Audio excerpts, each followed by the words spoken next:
Each and every one of us has genius. We are genius. Every element of your purpose comes from your unconscious. We're constantly being given nudges and guidance, I call them breadcrumbs, from our unconscious to give us the evidence of what we need to know what our life purpose is. And what I love about the book is you really define the difference between the conscious mind, the egoic mind, that voice in your head, and your subconscious, because the magic is in the subconscious. In this episode of On The Cusp, we welcome author Paul Davis. He is a 3-time best-selling author, and he has a new book called Genius Unlocked, a way to really identify and unlock your purpose and your genius. He's brilliant. He gives great information. You do not want to miss this episode. So let's jump in with author Paul Davis. Dentists, are you ready to take your practice to the next level? Directa USA, the North American arm of Directa Dental Group, brings you innovative, high-quality products from around the world, designed to improve both your technique and patient outcomes. We're more than just products. We're a partner in your success. With a solution-based approach and expert-backed innovation, Directa USA helps you provide the best care possible. Better products mean better dentistry. Visit them today at directausa.com. I am so excited to announce the launch of an innovative new product from Vista Apex Solutions called the Endocator.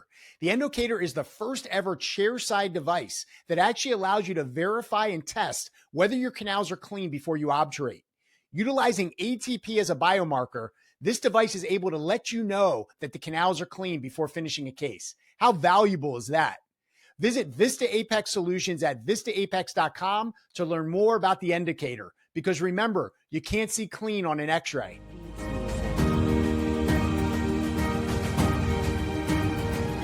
Welcome back to On The Cusp. I'm your host, Dr. Brett Gilbert, back with another great episode with a really special guest, one I'm so excited to interview and to introduce to the On The Cusp audience. His name is Paul Davis. He's got a really impressive background, one that's really rooted in service and helping other people find their best version of themselves. So this is really in alignment with the ethos of the podcast, which is, finding out who you truly are, what unique traits and what things in life really light you up, and doing more of that so that you can be the version of yourself that you were intended to be. So Paul's a powerful business growth consultant. He's a speaker, sought after, speaks internationally. What I love is he really empowers professionals to discover their purpose and, most importantly, unlock their unique genius. And Paul will get into that a little bit about how we each really are born with this unique genius. And in his book, Genius Unlocked, he even defines the fact that the word genius has its root in understanding that each and every one of us has genius. We are genius, and it's about finding that. And Paul is incredibly powerful in helping that. He's the creator of the Genius Code. He's a 3-time best-selling author. Again, author of Genius Unlocked. And most importantly, what I love, Paul, is the description of you as an intuitive, an empath, and in essence, a guided advisor where you really help people to find their purpose, and that's a big thing, right? People say, what's my purpose? How do I discover it? Well, that's really what Genius Unlocked is all about. It's a process. It's a method that he's going to describe. So I'm really, really excited to have you here, Paul. And I want to introduce Paul Davis to the On The Cusp community. It's great to be here. And what an introduction, Brett. Thank you so much for that. I really appreciate it. I'm delighted to be here. Awesome. Well, hey, before we get started, Paul, I really like, the way I start my day, and probably you do in some fashion as well. Can you tell our audience, what are you feeling grateful for this morning? Well, usually for Ireland, we're actually having amazing weather over here right now at the moment. We're having a bit of a heat wave. We've on the back of a couple of weeks of really continuous rain, to be honest. So right now at the moment, I'm just after it's just past lunchtime here in Ireland when we're recording this podcast, and sitting out in the sun and just having lunch is unusual to be able to do in Ireland, believe me. But it was just beautiful, I have to say. And listening to the bird song it's just gorgeous. Yeah. Isn't it amazing what nature, what one pretty day can do for the soul and for your spirits and inspiration. And so super glad to know you're having a great day over there, Paul. I want to jump in and ask, you obviously have devoted your life to this sort of idea of helping others, right? Yep. Helping others to discover what they really are all about, which sometimes is not easy, right? Because we have so much preconditioning and self-limiting beliefs and all these different things that we absorb as kids. So Paul, can you talk a little bit about what does it mean to you to be able to help other individuals in the work that you do? It's phenomenal. It's the reason why I get out of bed, to be honest. I'm on a mission to help as many people as I possibly can before I exit this particular lifetime. And my mission is clear in terms of trying to put people on the right track. I've searched for decades trying to figure out my own purpose. I did what everybody else does, all the usual conventional wisdom and all that kinds of things. Being an intuitive, what I discovered in my adult life was that I was able to get images and downloads and information and insights for clients that I work with. And what I was able to narrow that down to was basically using correlation to what their life purpose is. So I pass that on information onto my clients. I'd get images and knowings of what they're to do, what the impact of it is that they're here to do, and pretty much why they're doing it. So I went through my life hoping that I could find somebody that would give me the same information and same clarity to me as what I was able to do for my clients. Never happened, unfortunately. So what I had to do was I reverse engineered what I do for clients into finding a way that I could actually find my own life purpose, which I did. So I, as I refer to, I did what everybody else does. People say find your passions, and if you find your passions and build your business around that, you'll never have to work another day in your life. There's the Japanese concept of ikigai, which is intersecting circles. And it says, do what you love and what the world needs. And the intersection of those is your mission. There's another book came out, which is, Find Your Why. It was a title, Start Your Why, but people rephrased it as being Find Your Why. And if you find your why, well, then that's going to give you the motivation and drive to do what it is that you do. But in essence, each one of those don't really give the answers. It certainly didn't give the answers to me. And all the clients that I've worked with over the years, it wasn't able to give the answers to them either. So, and let me put it this way. If you follow your passions are transient. So people will go through peaks and troughs of motivation and drive and enjoyment of their passions. So being transient, it's nothing whatsoever got to do with your purpose. There are things that you enjoy doing. There are things that you will be happy to do. And whether it be playing golf or horse riding or drinking red wine is one of my passions. So there are things that people enjoy to do. Okay. But they're nothing whatsoever got to do with your life purpose. The finding your why is also misleading because the premise of the question is, why do you do what you do? And the thing about it is, if you're doing something that you're not supposed to be doing, that's not aligned with your purpose, and you try and discover why you're doing it, it's not nothing whatsoever going to be what your purpose is. Every element of your purpose comes from your unconscious. We're constantly being given nudges and guidance, I call them breadcrumbs, from our unconscious to give us the evidence of what we need to know what our life purpose is. So what I've been able to do by reverse engineering is to understand, okay, so what's that evidence? How do we interpret it? How do we analyze it and bring it all together to actually discover what our innate life purpose is? And our purpose starts from birth and it continues throughout our whole life. Many people go on the premise of, well, your purpose changes, and as you evolve and as you develop and grow in your life, your purpose changes. But it doesn't. Your purpose never, ever changes. It develops, it grows and evolves, but it still maintains as being the same purpose throughout your whole life. That's beautiful. And I think we all probably have some understanding of this, right? Where sometimes, things that you do feel so joyous and they flow and it feels so good. And that's likely more in alignment with your purpose. But many of us do a lot of things that don't feel in alignment and are grinding, and we're doing it because we think we're supposed to, or we've developed this identity of this is how I operate. And I think that that's part of why the world is so exhausted. I think that we, not only in this day and age are we oftentimes getting onto a track, for instance, as clinicians, which is my primary audience, as a 20-year-old or a 19-year-old in college, thinking about what you want to do, you want to help people and you want to make a good living and you want to be in a respectable profession. Let's go into dentistry. Let's go into medicine. Then you get there, right? And the schooling is rigorous. It tears you down a bit, practice can be absolutely just a really difficult situation. And so for me, without having gone through your process of Genius Unlocked in full just yet, but over when I turned 43 and I developed severe burnout, I went through a process of emotional intelligence, which I think has gotten me a lot closer. And this podcast, actually, Paul, is sort of one of those resonating things that has really helped me, because I believe my purpose is somewhat in alignment with yours, which is to inspire, to light that flame, to just cause that spark to show someone that there's so much more to their life and to them than what it might appear to them on the surface. And what I love about the book is you really define the difference between the conscious mind, the egoic mind, that voice in your head, and your subconscious, because the magic is in the subconscious. And so I want to acknowledge you for this effort, because this is not easy work, but ultimately, what could ever be more fulfilling than seeing you in your purpose, helping other people find alignment with theirs. So just really, really, really excited for what you're doing. So getting back into that, you mentioned about your why. A lot of, people talk about find your why, find what's your why. And that's supposed to be like the base root of your operating system in life. But how is this popular concept of finding your why not necessarily helpful in discovering your purpose? You sort of alluded to it, but I'm just curious if we could elaborate more on how you dispel this concept that that's not really what we're going for. Yeah, there's a few different aspects. One is you're consciously trying to work out what your why is for what you're currently doing.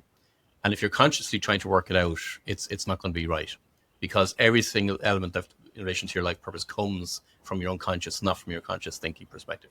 Basically, what Viktor Frankl in his book Man's Search for Meaning, what he referred to was, the meaning is what you apply.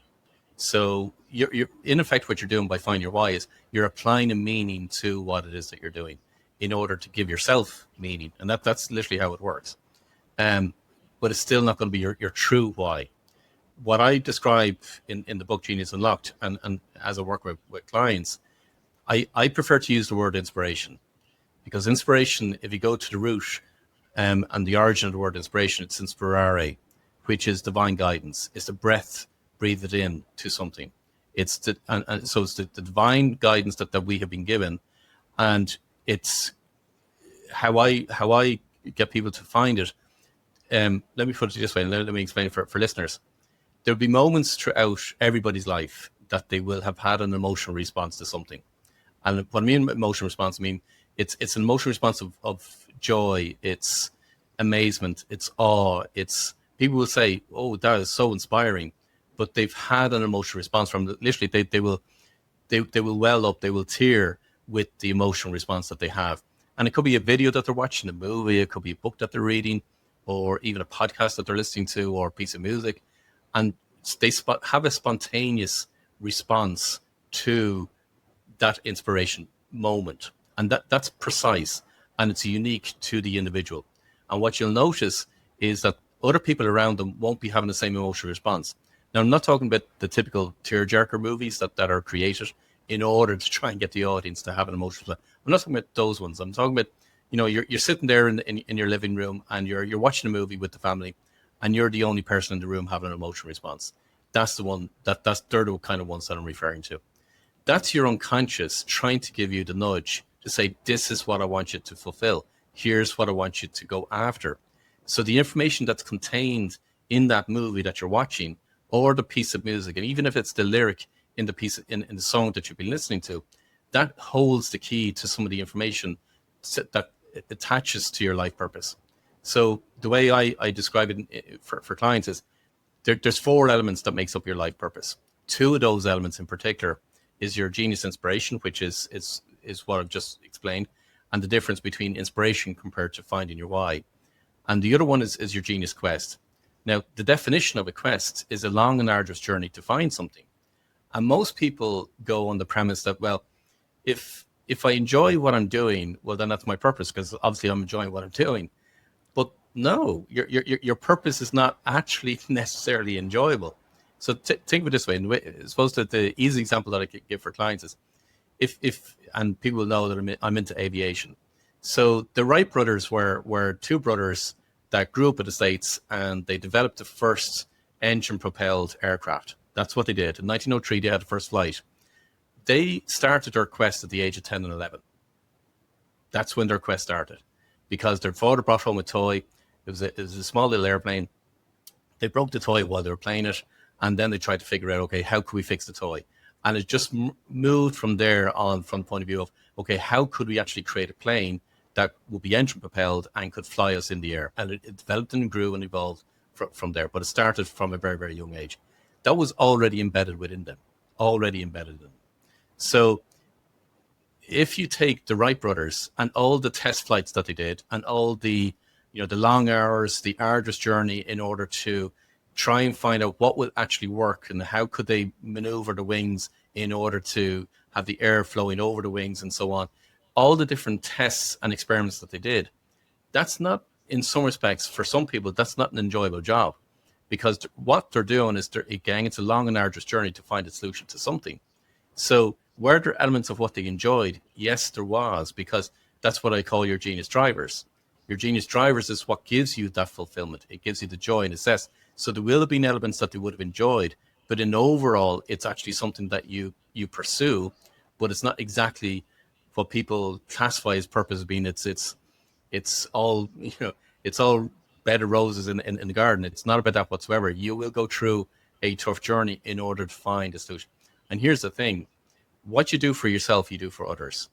So as you move on and you find and you're moving along your journey in having a resolution to the quest that you're pursuing, there comes a point in time where you will now turn it around to other people and want to help other people.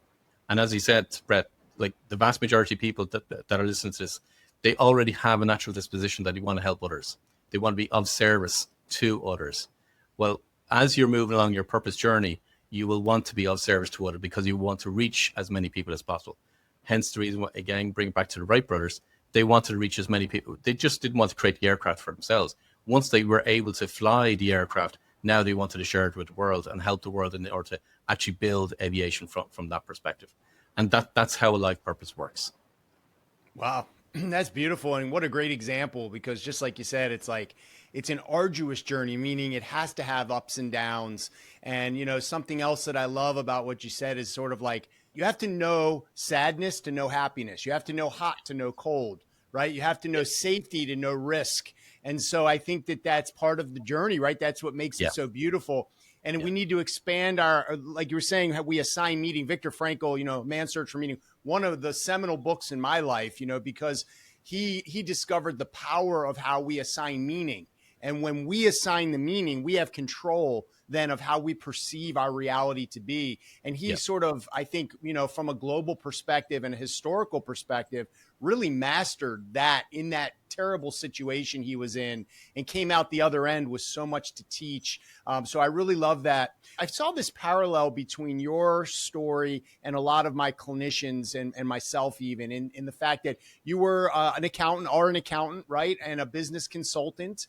And that's very focused, very, lots of numbers, strategy. That's not like in the book you talk about woo woo. And I even have a podcast title of, woo woo with one of my dental friends.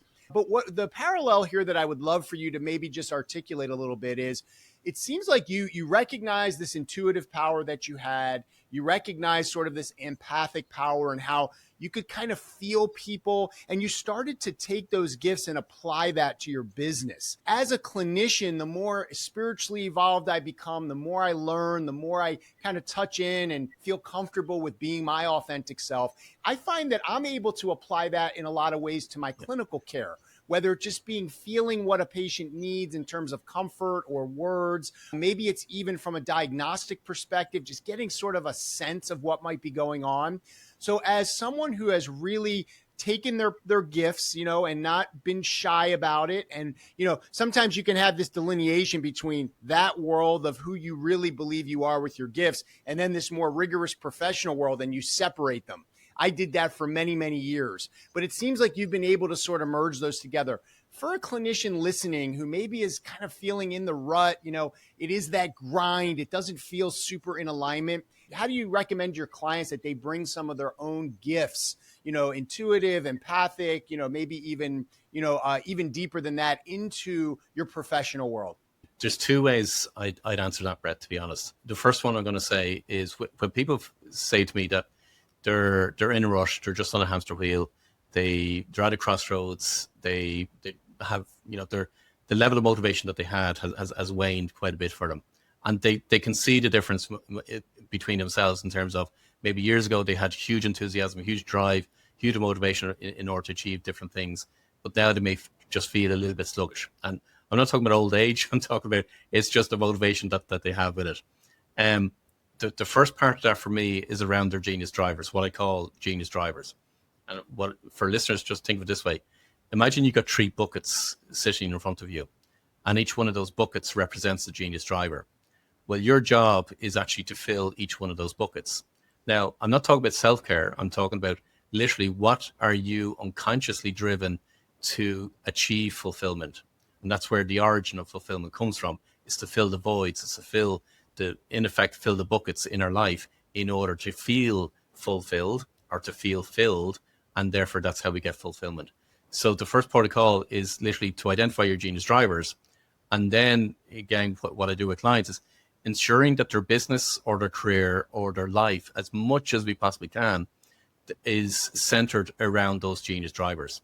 Because a few different things happen.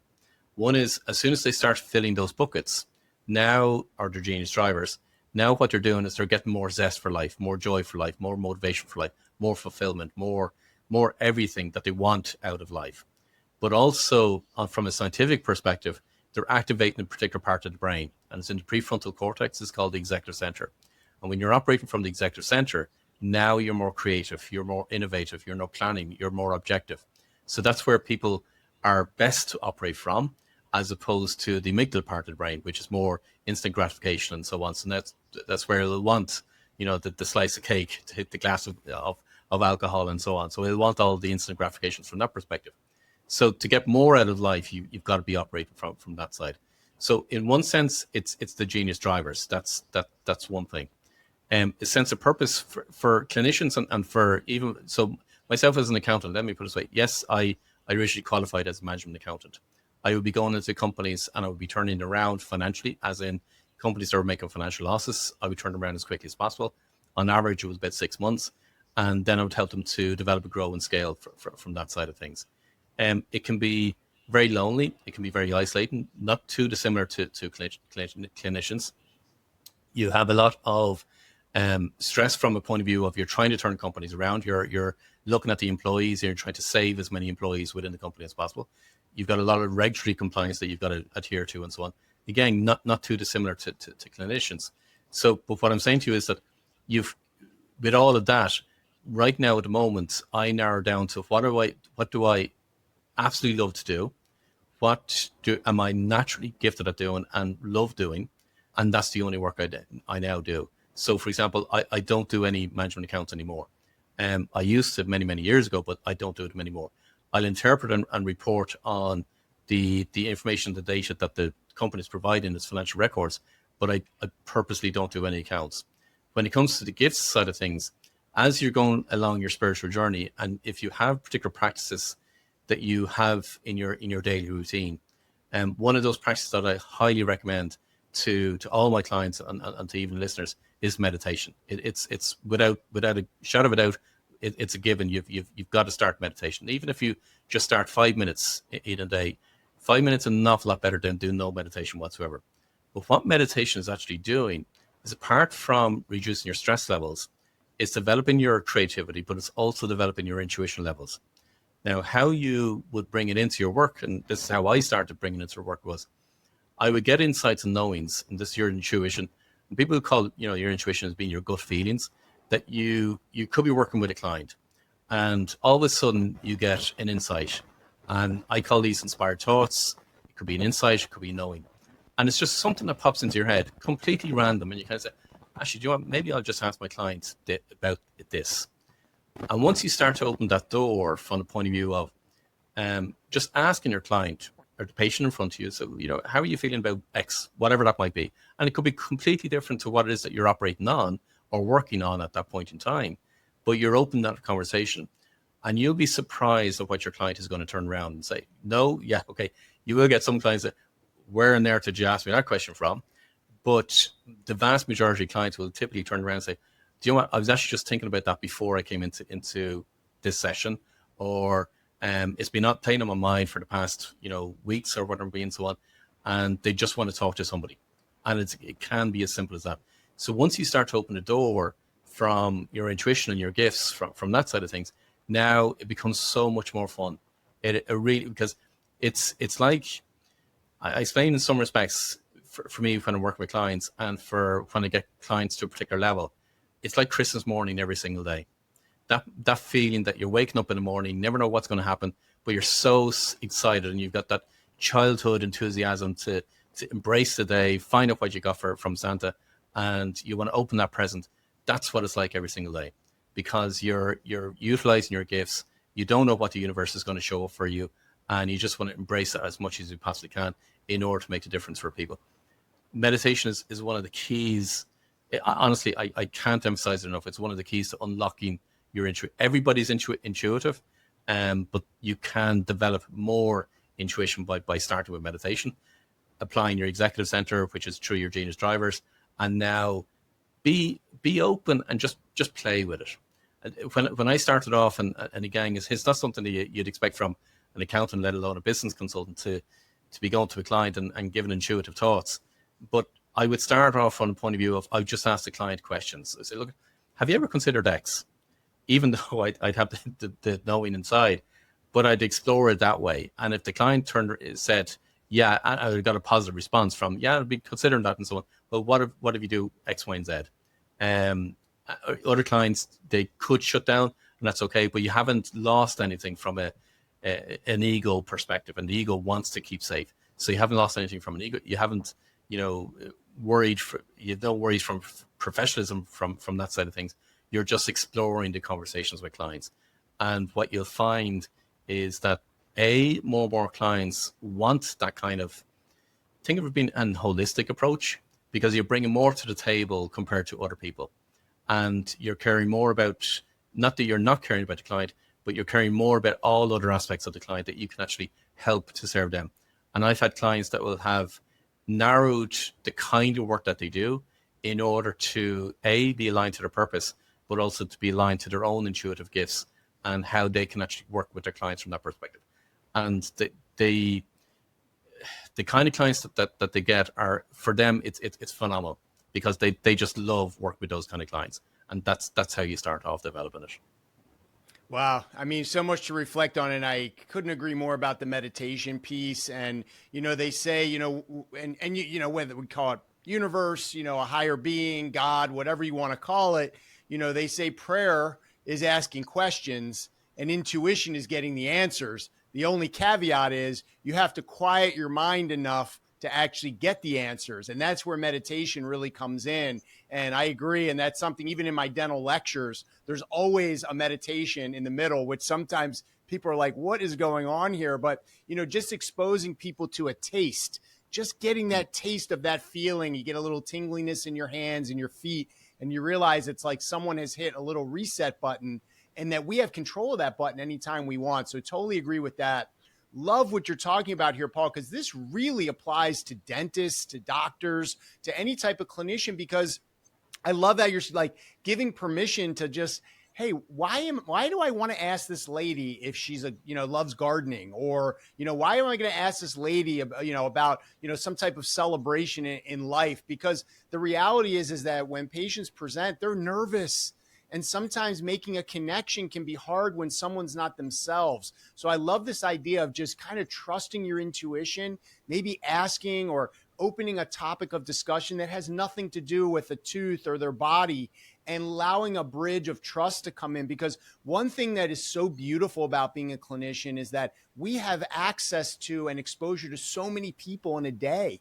And when you think about that compounded weeks, months, years in a community, a clinician is a leader. It's someone who, as you talk about in your book, can really put out a tremendous ripple effect. So I think this is great. Paul, you just mentioned that you no longer are doing your accounting work, and you've obviously been very successful in this purposeful work. And I've interviewed a number of different clinicians that have left the field because of all the feelings of frustration, apprehension, feeling out of alignment.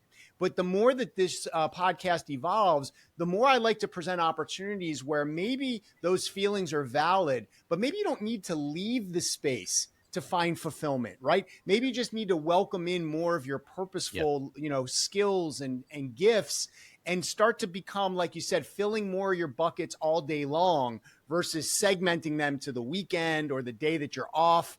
And that's been really helpful for me personally, overcoming burnout, feeling more satisfaction, because the clinical grind is just that. I mean, it's tough. And as perfectionists as we typically are, we oftentimes are hurting ourselves internally with our inner talk and, feeling bad or shameful about an outcome that we didn't want to happen.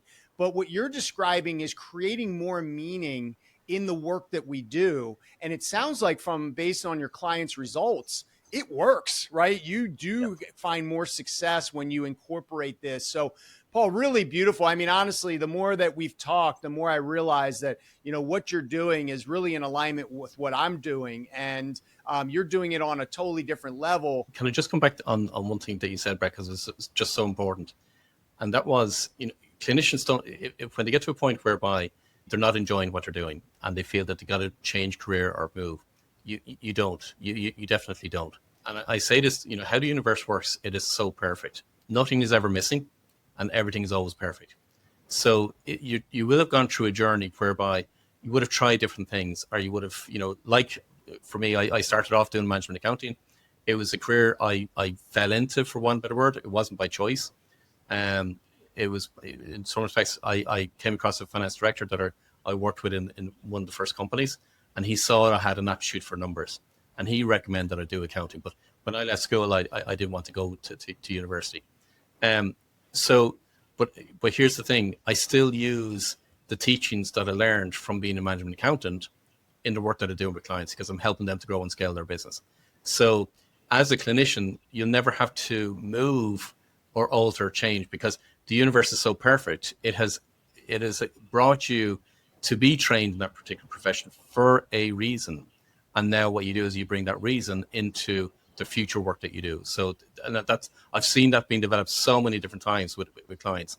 It's never that you've got to change completely out of career. I've rarely seen that happen. I could probably count it on one hand out of all the hundreds of clients that I worked with, that they'd have to change completely from their careers. Can you talk just for a few minutes? I mean, you've obviously developed in the book, again, Genius Unlocked by Paul Davis. Highly recommend this. It's on Amazon. We'll have it linked up in the show notes as well. But you've literally, for a scientist type mind like mine and many of the audience, like, you've developed a methodology, so can you just give us a brief overview of how this all shaped into the fact that you had this in your hands and you wanted to actually publish it as a book? It took literally decades of working with clients, going through all the methodologies myself, in terms of, what I spoke about earlier on, in terms of finding your passion, your why, and so on. When I started to get the evidence for new clients, in terms of, I would bring them through specific questions of, and again, when I'm talking about finding the evidence, it's concrete evidence. It's what they're doing, but they're unaware of what they're actually doing. So once we find the evidence, so when I was bringing through clients on a one-to-one basis, and I got it to the point whereby, the level of clarity that they were now getting from bringing them through on a one-to-one basis was exactly what I wanted. Because I had to shift, a long time ago, I had to shift from how I used to work. So let me explain that. Years and years ago, I used to meet with a client, and I would get a whole load of downloads, insights, knowings, images, everything for that client in relation to what they were to do, what their purpose is, what's going to be happening for them over the next while, all the kind of sort of things. And for one better word, I would just verbally vomit onto the table in terms of everything that I was getting in terms of the images and knowings for the client. But what I found was it was too overwhelming for the clients, because I was given too much information, and some clients would come back to me and say, I can't do that. I can't, who am I to do X, Y, and Z, what you're suggesting? So it became too overwhelming. So I actually had to pull myself back and actually just give them small bits of information that they could actually move towards. But then I'd get some clients that they'd turn around and say, Paul, you're just making that up. So you're just, that intuitive stuff, that's just woo-woo, and it's false, and it doesn't make any sense whatsoever. You're just reading this, that, and the other, and so on. So being the perfectionist, I wanted to find a way of how could I get them to see the evidence in their life without me even having to say anything whatsoever. And that's one of the driving forces for developing the methodology. So it could work without me actually being present, for want of a better word. Works so well with one-to-one clients, I then developed it into an online program.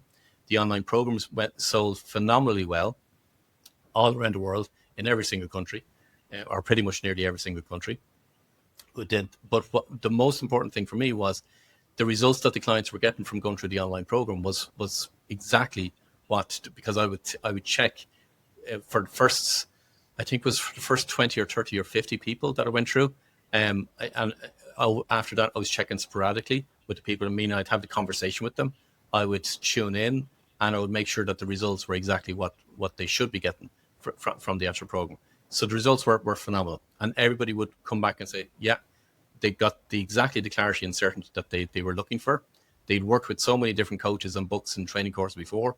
It didn't give them the level of clarity that they were looking for. And now they finally got it, and now that they could pursue their purpose.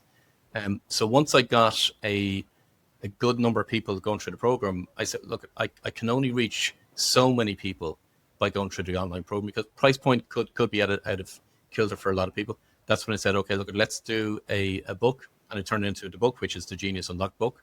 And now that's been circulated right around the world. And again, I honestly have a price point so that it covers the printing costs. That's pretty much it. For me, it's fulfilling the mission of trying to. I have a target in my mind that I want to reach 1 million people before I expire in this world. That's what I'm working towards right now at the moment, to try and reach as many people as I possibly can. Yeah, and I want to acknowledge you first and foremost for all this work and for developing it. And, obviously it must be such an amazing feeling to be able to help people. And then now the book, which I think is really well done. I love how you introduce everything. I love how simple and straightforward it is. I know you have an online component of a workbook so that kind of you can capture the work, because there's a number of exercises and questions that you ask just, to make a commitment, just to be honest, and just to, what comes out, not to overthink it, because really what you're working on is that subconscious mind anyway. It's our conscious mind that gets in the way. So really exciting, Paul. I want to say I'm very grateful to have gotten to meet you like this and to talk. I want to move into a segment I like to call rapid fire. So what I want to do is I want to throw a couple terms at you, and just first thing off the top of your head, kind of like what you're asking to do in the book here. Okay. So first one, empathy. It's connection. For me, it's connection. It's connection on a much deeper level with clients. Meaning. Meaning is meaning. Truth. Genius. Genius is innate ability. It's what you're born with. It's the spirit you were born with. Purpose. Purpose is your mission in life. Everybody has one. Oh, sorry. What was that? Everybody has one, and it's completely unique to each individual. Yes, indeed. How about desire? Desire is something you should move away from as quickly as possible. Because I'm going to be explaining my next book, which, things that you desire, you're going to repel. So I talk about how the universe works from that perspective. It'll be in my next book. But whatever you desire, you're actually going to be repelling. Okay, something to look forward to. How about service?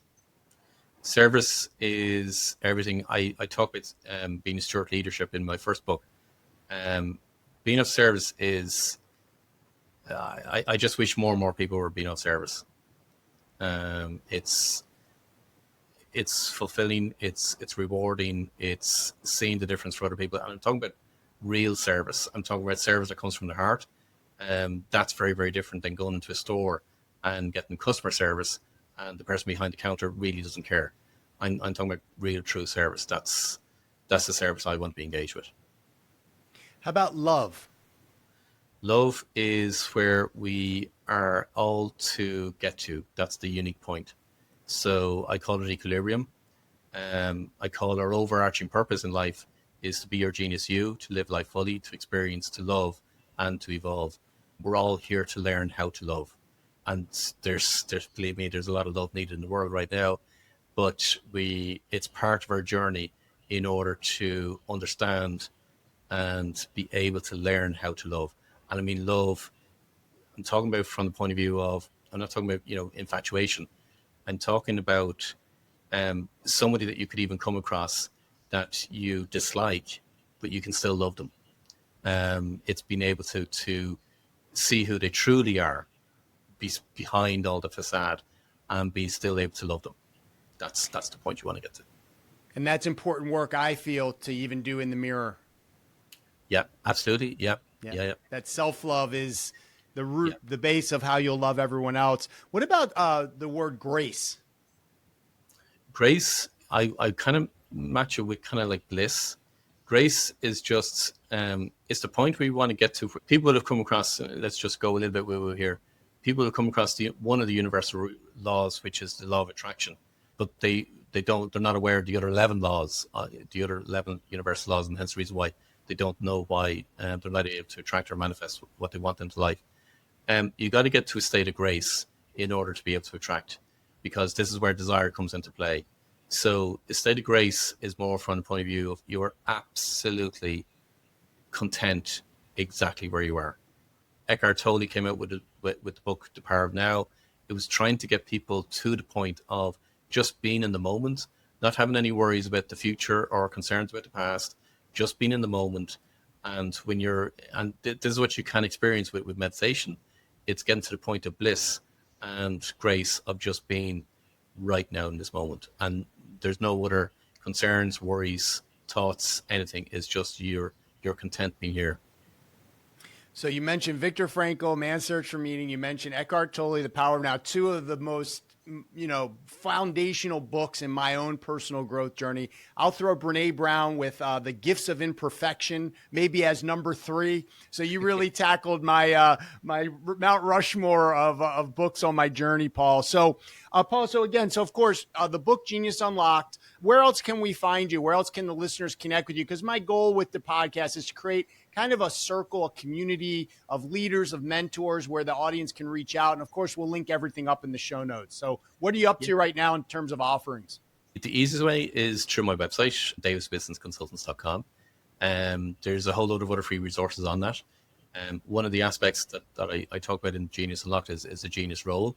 It's how you are to fulfill your purpose. Think of it being like an archetype, so people can complete a free online course and find out what their genius role is. There's a whole load of other resources there available on my website. So that's probably the best way for people. And even if they want to reach out with me, connect with me, all that kind of things, know a little bit more about me and my story and all that kind of things, it's my website. Everything's contained there, which is davisbusinessconsultants.com. Awesome. And so last question, Paul, and then we'll let you get back to a beautiful day in Ireland. So, we look at like the age of 18, right? It's like, oftentimes considered when adulthood starts. I think what we recognize is there's still a whole lot to learn at that point. But let's say you have an 18-year-old in front of you, whatever that looks like, an 18-year-old being. And they're like, Paul, I just feel this fire in me. I want to have this great life. I want to contribute. I want to be happy. I want to help other people. What would be one bit of tangible advice that you might offer to that 18-year-old, kind of to take one concrete step toward their destiny? What would you offer to that person? I'm automatically drawn back to the Genius Drivers. But for somebody to listen to that, even if they didn't buy the book, it's a case of, and I've done this with my own teenagers, they're now adults at this stage. But even if it's actually harder for the individual to see it, but if they could get somebody that knew them well, so whether it be a parent or an uncle or an aunt or something, and for them to be able to observe what have they been always naturally drawn to. So for example, it could be, I'll give the example of one of my kids. He loves everything to do with, so when he was really, really young, he loved watching all the FBI movies and FBI documentaries, and he'd research hours upon hours upon hours of, everything to do from a security perspective. Cut a long story short, now what he's doing is, it's called pen testing, which is cybersecurity. So he's trying to infiltrate companies in an ethical way in order to show them that where there's gaps in their infrastructure. That's part of his journey, part of his purpose. So there'll always be clues of where your unconscious is trying to guide you to get fulfillment and joy. Don't go with fads. Don't go with the latest thing that's on Instagram or social media channel or whatever it be.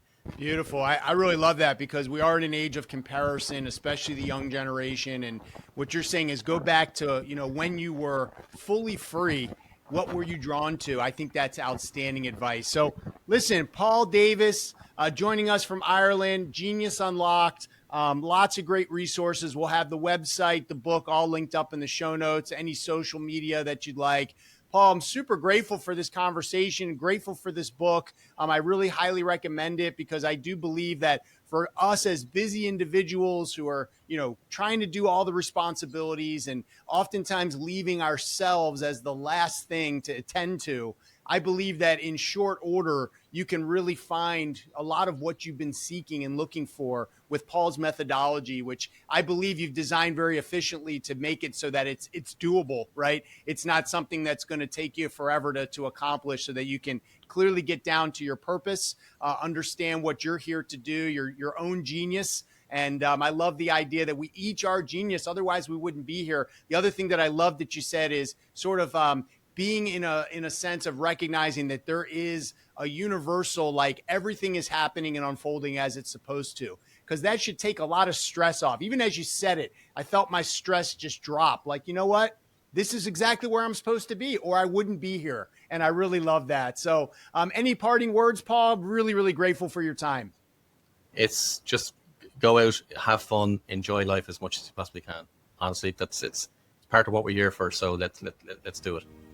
Awesome. Thank you so much, Paul. Thank you so much, Brett. Appreciate that.